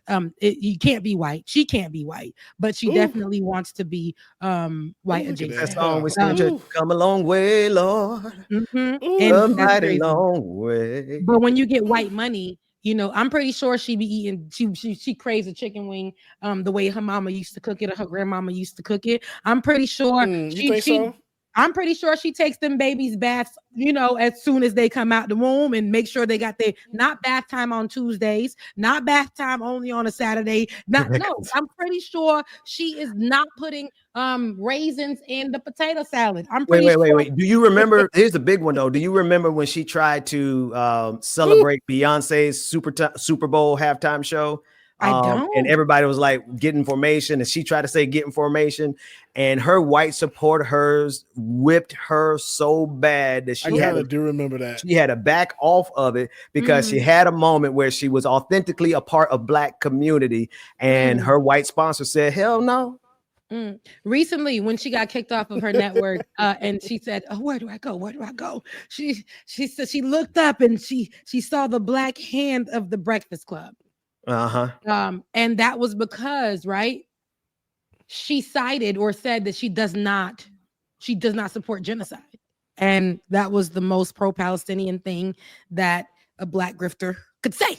And she went over there and talked to the Breakfast Club, and they were like, man, after all the lies she was saying before that comment and after that comment in their conversation, they was like, you see, she does not support genocide. Like, y'all always be on her back. But this is like, again, I compare that to the moment when Liz Cheney said last minute that she denounced Donald Trump. Girl, wait, you 90% of the time you voted for that man in so many different situations and scenarios. And here you are coming in last minute after making every dollar buck, whatever, after supporting him and all of the things for Donald Trump. Now you come out last minute and everybody thought that I should really get on my knees for you, Liz Cheney. I will not Get that comment from unreasonably agreeable. Because when you bring it up, when she is anti-genocide because she's anti-Jewish, right? She has a very different type of. She's like not Nick Cannon, but Nick Fuentes. They oppose what's going on in Gaza because they are anti-Jewish. They're not pro-Gaza. They're not pro-Palestine. They're not pro-Islam or any Arabic nations or Arabic peoples. They're not pro any of that. They just see this as a way for them to attack people who are Jewish, right? So that would be. And what's sad about it is that platforms like the Breakfast Club would never make that distinction. They'll let her come on, and then they'll promote and say, "See, she's anti-genocide." And no, she's not anti-genocide. She's just anti-Jewish, right? It just so happens that Israel is the one committing this genocide. But let that genocide go to somewhere else, right? To some people that she don't like. She'll sign off on that genocide all the same. Yep. Absolutely. And that's what people need to understand. Like, just because they said this one little thing does not mean that now we got to invite her to the cookout. Some people are still going to be nasty just because they said this one good thing. I don't give a damn. There are some things that I agree that Dr. Umar says, but most of the time it's very problematic. I will not let him into my home. I will not let him, nothing. He may be funny at times, but most of the things that he says is problematic. I will not allow it. I just can't. She has done so much to our community. That's why I still question Omarosa to this day. Did I like her for entertainment purposes? Cool, great. But Omarosa can't get nothing from me. Baby, you was over there until they had you in the front on the lawn screaming about how you made this White House and for Donald Trump when you were hired on in the beginning. But then he had you on the front lawn. There's nobody else that he's hired that can say that they were on the front lawn screaming for nothing. Then white folks can't say that. But your black behind, he threw you out like a field slave. So have nothing for it. Had it in the house first and then just say, hey, get your ass in the field. And that's exactly what happened. Hard ER. And so anybody who support Donald Trump, especially in this day and age, when you had an opportunity from 2016 to now, and you voted for Donald Trump. Yeah. Well, there's only Candace Owens are very people like Candace Owens. They're very rare, right? There's not a lot of the token black person. There's only room for just a few. Even your favorite liberal will try to get a token black person. I became the token black woman who worked on the place that we were at first, Ben, when we did our show. And they were trying to get me out of there. They tried to make me go against the other black girl that I actually went to school with. And we got together because we knew better. They tried to get us to go against each other because they wanted you're the good. Look how you do. Yeah. You remember, and I came to you. I remember coming to you because I said they tried it with me. I was like, wait a minute. Now, what y'all not gonna do here is pit black folks against black folks. And these are progressives. These were progressives. Listen, y'all. I'm just gonna. I say it. Listen, whiteness is whiteness, and if you don't reject it, it's in you. It's how the system has raised you. It's how the system has groomed you. And I was those cats over at the Vanguard. My first time ever being on their show. But while I was listening to the rest of the show, I heard them dissect white supremacy so perfectly about how it's a structure, it's a system that you benefit from. Doesn't mean that you're a white person, you don't have a hard time. It just means that you're a white person who benefits from the society. And I'm like, I need people to get that. What they just said, I need folks to get that. Just because you are a progressive, just because you are God knows, a Democrat, does not mean that you are somehow above white supremacy, especially when it comes time to get your financial way. Because that's what they were doing down at that place we worked together. They were pitting us against each other so that they could find out who they would get rid of so that they can make more profits. And the three of us, we were like, nah, not today, Satan. Yep, absolutely. Join together and that's why, I'm grateful because even after the fact, you still reached back and was like, hey, how we gonna do this? How we gonna figure this out? Anywho, this is why I say I don't trust all white folks just because you're liberal does not mean you're an ally. I've watched it. I've heard conversations. That's why if you really talk to, and this is no offense to my white brothers whom I love so much on the leftist mafia, we're in two different worlds at times, outside of the general news that comes about politics. They'll be talking about something I hardly know anything about, because that is not something that a Black person would care about in the liberal space. Yet the liberal people will make this such a big thing. And I'm like, y'all worried about that when this just happened over here. And this is a bigger deal, right? For Black people, or this thing is going to affect us. So we're in two different worlds. I love how I listen to them and they educate me on what's going on, and and vice versa. This is how we can meet up and really get together and have these deeper conversations from different points of views, different places, different experiences.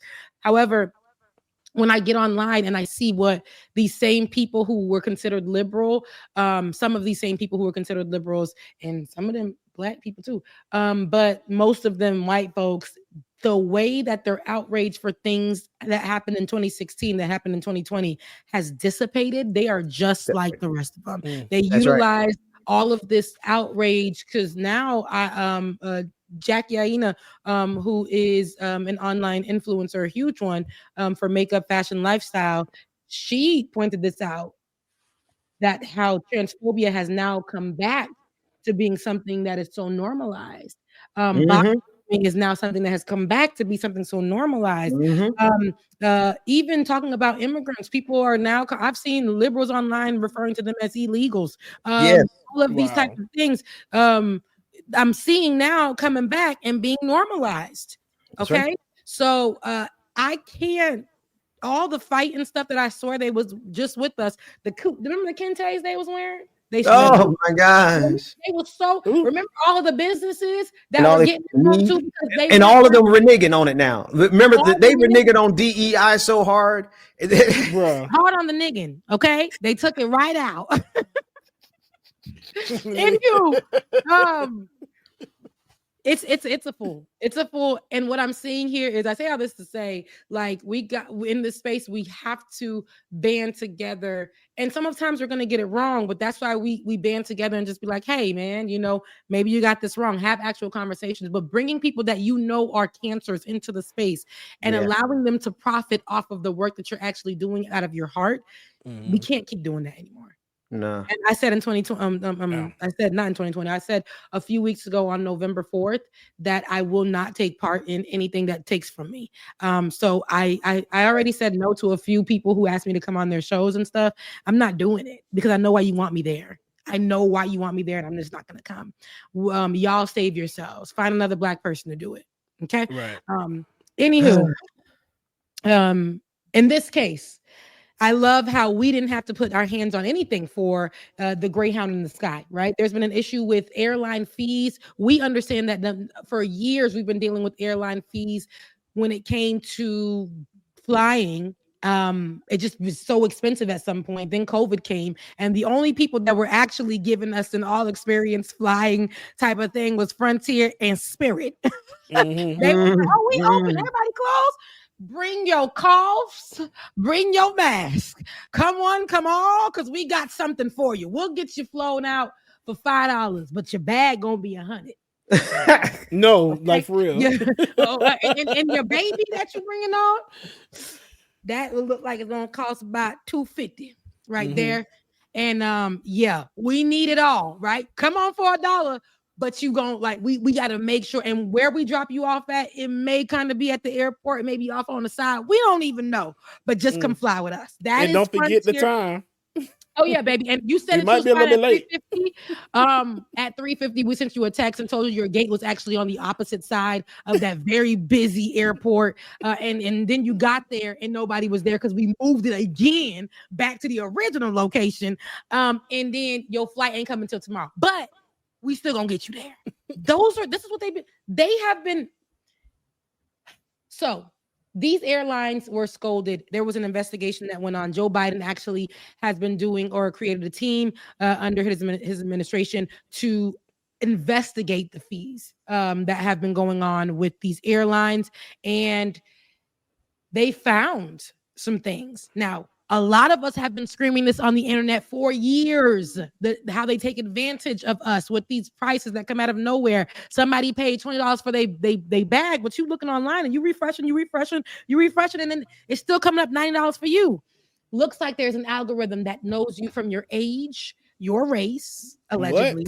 All of these things play a factor. And you'll hear more from this Senator Hawley, who's a Republican, by the way, but this mostly Democratic group of people who were put together to investigate what was going on with credit cards, flights, a lot of different things, and these fees. And here on, as they were having this conversation on the floor, they spoke with the CEOs, I believe, of Spirit and of Frontier. Now, this is a case of you mess with the wrong one. I love it, right? He gives big MAGA vibes. Absolutely. However, his anger because of how they treated his wife and his child on a flight back in like 2020, 2021, stayed with him. And he said, Democrats tapped me in and let me talk to him. And maybe the way that he talked to him, I said, it's giving real MAGA, but on my behalf, it's going to benefit me. Because when they get mad, when something touches their front door, they actually do some work. So let's take a listen to how this man said, y'all got the wrong one. And I made sure. Let's take a listen. I just want to say he's not just MAGA like parallel or within the MAGA, realm. He actually was very outright bluntly supportive on January 6th of the insurrection and everything. Oh, absolutely. You can tell because when he talks about the mask in here, he said those ridiculous masks. I said, MAGA, where were you on January 6th? But this is the guy that had his fist up outside the Capitol. Absolutely, I believe it. But on this fight right here, I shut my mouth and I said, get them. Let them fight. Let's take a listen. Can we just clear this up once and for all? We're all here. We're all under oath. So, Mr. Schroeder, let's start with you. Do you charge a bounty? Do you pay employees bounties on carry-on bags to identify them? Well, it's simple. That's a yes or no. I wouldn't characterize it as a bounty. Do you charge them? Do you pay your employees a fee? Do you incentivize them to go pick out bags from people getting on planes and kick them off the flight? Just yes or no. We charge them an incentive. Okay, that's a yes. Mr. Klein. We do not, Senator Hawley. You don't pay your employees to do that? We have previously, sir, but we actually suspended that on September 30th of this year. And now in order to be able to treat all of our guests fairly and equitably, we've actually just put more staff and supervisors out at the gate area. And they're the ones that are still making sure that everyone's treated fairly and equitably, which is the point behind these kinds of programs. But we have removed that program as of September 30th. Oh, interesting. So let's come back to you, though, Mr. Schroeder. So how much have you paid your gate agents to enforce your carry-on bag policy, to pick people out of the line like the chairman's video show? I mean, you guys do appreciate that flying on your airlines is a disaster, don't you? I'm slightly amazed by the general attitude of all of you here. Flying on your airlines is horrible. WTF. It's a terrible experience. It's terrible. It's absolutely terrible. And your attitude here today seems to be, well, devil may care. There's nothing we can do about it. Well, I think we are going to do something about it. So how much have you paid people to pull out customers who are in line with a bag that's 2 centimeters too big, Mr. Schroeder? Well, we recognize this is a hard job, and so therefore we incentivize them to do that. How much? It's $10 per bag. Wow, $10 per bag. And I think, Mr. Klein, you and Mr. Schroeder, your airlines cumulatively have spent $26 million paying gate agents between 2022 and 2023 to catch passengers whose bags are a little bit too big. $26 million. I mean, if people want to know why it's such a terrible experience to fly, this is news for them today. Your airlines are paying millions of dollars to your employees to harass people who've already paid. They're there in line because they've already paid. It's unbelievable. Last thing, Mr. Chairman, I know you're indulging me. I'll be really quick on this, but Mr. Schroeder, you just mentioned that you also use this so-called dynamic pricing for seat fees. Why do you make people enter in their age and their geographic location and their gender before they can even see the cost of the seat? Why is that? That's been in place since 2014. Yeah, but why? It's because you're using those personal characteristics to generate the fees, No, to absolutely. generate the prices. Well, then why else do you require it, Mr. Klein? You do the same thing. Why is the gender relevant to what the seat is? This is all information that's needed in order to complete the transaction. No, it's not. Why? Delta doesn't do it. United doesn't do it. You don't need somebody's gender in order to do it. You use it clearly. You're using it to generate the prices, right? We do not, sir. It's not based on personal characteristics? Not at all. You don't use algorithms to set the price of seats? That's a different question. So you do use an algorithm and you do make them enter all their personal information. What's your definition of algorithm, sir? Oh, for heaven's sake. Well, because algorithms are ways for people to be able to come up with calculations, which is a faster way. It's more efficient than a human being doing the same exact work. So, I'm trying to answer your question, sir, in all sincerity, and I don't know how else to answer. The whole gender thing actually shook me. I'm really surprised that he took that issue, because I'm pretty sure that he's for everything else that discriminates against anybody that's not a traditional cis male or female. So that actually surprised me. But I mean, it shouldn't, because he doesn't. He doesn't care, right? Yeah. And it happened to his kid in another one of these. This is a longer, of course, video. But then another one of the clips that I seen, he goes into his experience with Frontier during COVID, because they were one of the only flights, and he was trying to get home. And his 2-year-old or whatever, his child, was with his wife, and a flight attendant came over, and he was like, they had to wear those ridiculous masks. And he was going back. He went back to that time. And when he said ridiculous mask, I said, oh, MAGA right here. And then he said, and your flight attendant came up to my wife and said she will be on the no-fly list. He will ban her because her child, the 2-year-old or my kid, wouldn't leave their ridiculous mask on. And I was like, dang, the time of COVID, couldn't leave the mask on. I mean, it's a baby, but he keeps saying ridiculous. You didn't want to wear the mask. You was one of them people. However, he remembered that, and he couldn't wait for the time and the opportunity. Now, while his outrage may be, of course, misplaced or real personal, he doesn't really care about the gender. He doesn't care about the race. He doesn't. But it goes to show you that real issues can be changed. This is something that we've been yelling on the internet about. And when it hits the home of the person, when they're offended for it, then they try to go and act like they go and do research. This man has done his research, right? Mr. Hawley or Foley or whatever. He's done his research. He's done his research on how they make their money, how they have these bag bandits hired so that they can ask people, let me see your bag. Let me see your bag. You be wondering why you be walking through Frontier and your bag literally fits, but they won't, let me see your bag. Let me see your bag. To do it. He found all this information out. Okay, he's found all this information out. He got facts about the numbers and the money that they have raised, like everything, right? Over preying on people because of their age, because of where they live, because of their economic status that they do find out from the information that you provide, right? I can't understand how my brother was paying a bag for this amount and I was paying the same for this amount. I can't understand why the same flight on the same day that we purchased at the same time had a price difference. Okay, so with that being said, I don't give a damn why he upset. It's actually going to help us who have been screaming online for years about the abuse, right? And the greed of these airlines. So his outrage and what happened to him personally, it sucks that it had to take this, but this is probably going to get us some kind of change. Hopefully it does, because I remember being in line at Spirit and somebody just randomly pulling me out because of my book bag. I'm like, bro, I know this book bag is going to fit in this thing with no problem. So why are you pulling me out like y'all are trying to make me pay for this bag? Yeah. So the whole time it was a plan for them to, how did they make you pay more for the bag when they pull you out of line and you had to check it? Or did Sometimes they make you pay more. Sometimes they make you pay more. I've seen my brother get pulled out of line to pay $100 and something for a bag that was this big.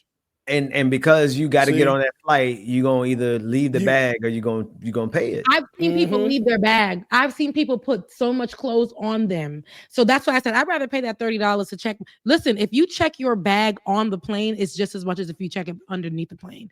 I'm talking about them little personal bags you got to carry up and throw at the top. They will charge you the same amount because it's almost like a luxury to have your bag on the plane. Right? It is literally, like I said, while they call it an Airbus, well, it's a specific Airbus in the sky that it is. Unfortunately, I can compare it to Greyhound. Greyhound at one time wasn't what it became, but that's what happened. Frontier, I remember riding on Spirit for the first time, and the further back you got, I think they changed that up now, but the further back you got, the tighter the seats were. Me being a taller girl, a girl with longer legs, of course I can squeeze into any seat. I'm a slim girl, but my knees were literally hitting the back of the chair. The further back you got, they made it feel like your ticket gets you this seat. And they've since changed that because I haven't been on a Spirit flight in that manner where I had to deal with that. But it sucked. It really sucked. And I've seen where I've watched them throw, not a care in the world.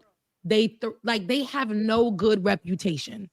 You go into the airport, they have both of these airlines in the corner of every major airport. They're in the corner. The seats are torn up. It smells like cheese for some reason, like a Denny's restaurant in that corner. They make it so that the experience, and I wouldn't say for Frontier more so, but for Spirit, they fight on these airlines. There's no, it's way often. You'll see more videos associated with negativity in that airline. They talk back to you crazy.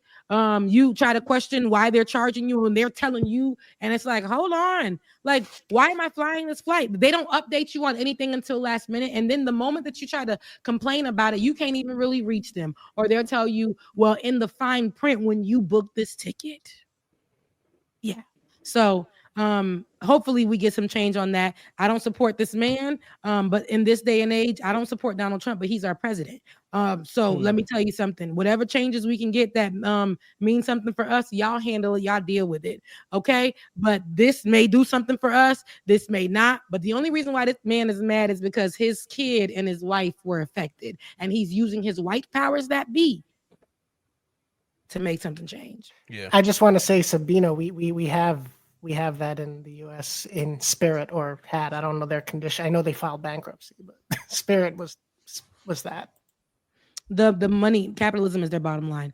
Anywho, we're at the end of the show. It is 1:05. I know you gotta go eat with the babies. I know, Bubba, you gotta get out of here. Your birthday is on tomorrow. And I'm out of here. I know a lot of people were questioning why they can't give a super chat. They can't give a super chat because they demonetized my page again, saying that the content that I am posting, which is this show, Leftist Mafia, is not mine. They don't identify me as a person on the show, although I am a host and on the intro of both shows. But they're saying it's not me, so they have demonetized me again. I am sick of it. They don't demonetize any of my other people that are on the show, any of the other hosts or anything like that. And maybe because, as David said, maybe I'm a smaller channel, but I have talked to people who have smaller channels who do the same thing, but white, and they don't get theirs demonetized as much as I do. So the algorithm clearly did this one because it didn't come with a message. It just came with the you keep posting up other people's stuff. And it's my work. It's me live on both shows that I'm a host on. So I'm no longer monetized. So the money that I did raise, which was my rent money, is locked up and locked away. I can't get it, and it's just lost. So yeah, terrible. Girl, we gotta get some details on that so we can hit some folks up at YouTube and hit them up on Twitter. Yeah, for real. That's what Mike said. Go on Twitter. Oh, you did speak to Mike. Okay, good. Yeah, because I remember he lost his monetization seemingly randomly, and he had to put up a whole tantrum and create a fuss over it. Yeah, you gotta make a storm. just a warning to the audiences in case you don't watch every week. We may, and we'll give warnings.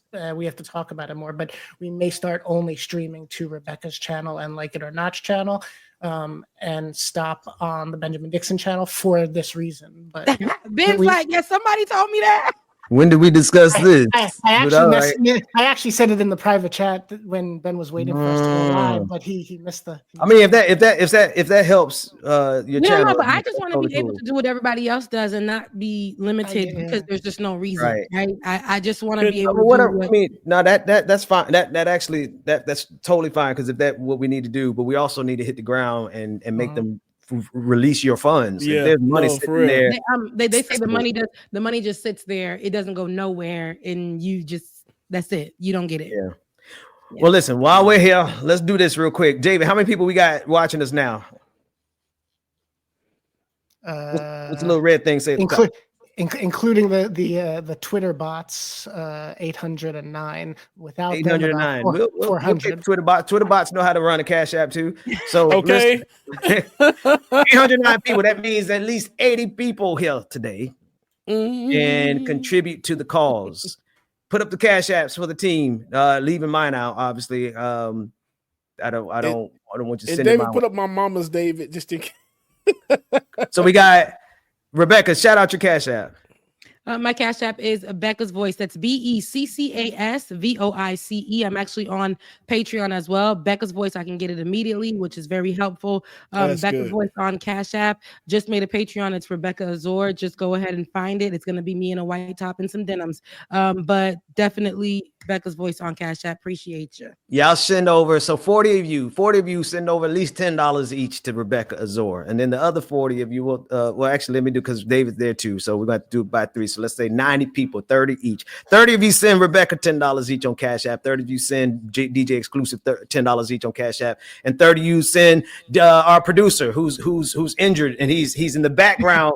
He's in the background doing the show with his neck like this. With his neck like this. Come on now, y'all support really these people doing the show. We get 30, $10 each. Come on, y'all support the team. Keep them going. Keep the show going. Appreciate you, Charlie. Appreciate you, Omega. Thank you so much, Robert and Timothy. I really, really appreciate Catherine. Thank you.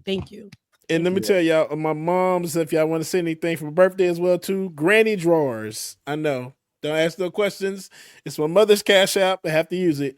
Granny Drawers. That's it. Send that over. All right, y'all.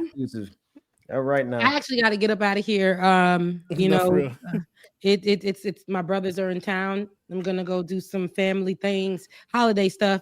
So I love y'all. If y'all sleeping in, if y'all not physically going to a church tomorrow, y'all tune back in over here. I'm tuning in. Absolutely, I'll be there. I seen some clips and I was like, oh, busy bet. I logged in. I seen a little bit. I couldn't because I got my own church. When you go to your own church. But I definitely was there and I said, oh man, Ben is doing it. This was a something that God put on your heart a long time ago. You've been running my ear off about for a long time. Has it been that long? Yes, no, you've actually talked about wanting to do something like that, but said you probably felt like you couldn't because of the state of the politics online and what that was looking like. So you were trying to people please, and God said no, and you had to go through a mental breakdown to go. Was it a mental? I don't think it was no mental. I mean, I think so. Look, mental things, baby. Ben, look, you was going through it, brother. You was going let me. I'll say it like this. When I put it like this. When God is pouring like I don't know how many gigabytes of information into your head every second, it definitely does come off like you lost it a little bit. But I never really lost it. I was just processing. Okay, Ben. People don't never. I was processing vast amounts of information being transferred. People from the church never want to say they lost it, but it's okay. But you found it. And so I can't stand either one of y'all Negroes. I lost it right on the show, and I found it. So I was able to get myself together as well. But listen, we're at the end of the show. Thank you, God, for being found. That's one thing I'm gonna be thankful for is being found. Okay, I love y'all so much. Home. Y'all said I love. Holy. Thank y'all so much. I will see you guys on next Saturday, which will probably be my last show before the holidays. And I only say that because I think that we should take a break. Focus on your individual things for the upcoming year. For the now, just take a quick break so that we can be with our families, love, all the good things in between. But thank you so much, Michael Lewis, and as well as, and I'm gonna give this one last shout out before we get out of here. I think it was Rebecca, you got to lead praise and worship for me. Go ahead. I want to. One day I will. I told you, Ben. I am with it. Lisa, thank you so much. I love y'all, Ben. I am down to lead the praise and worship. Thank you so much, Sarah. I see y'all. Bye. Love y'all. Mean it. Deuces.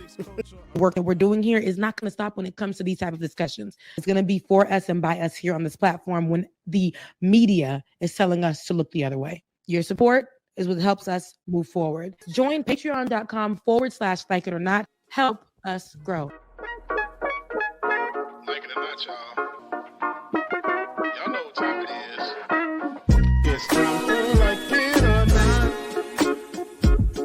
With Rebecca Azor. Let's start this damn show. It's time for Like It or Not. With Rebecca Azor. Let's start this damn show. Like it or not. Rebecca Azor is in the house. You know she got a funny story to tell. Talking politics, culture, or real life ish. I live in life in the ATL.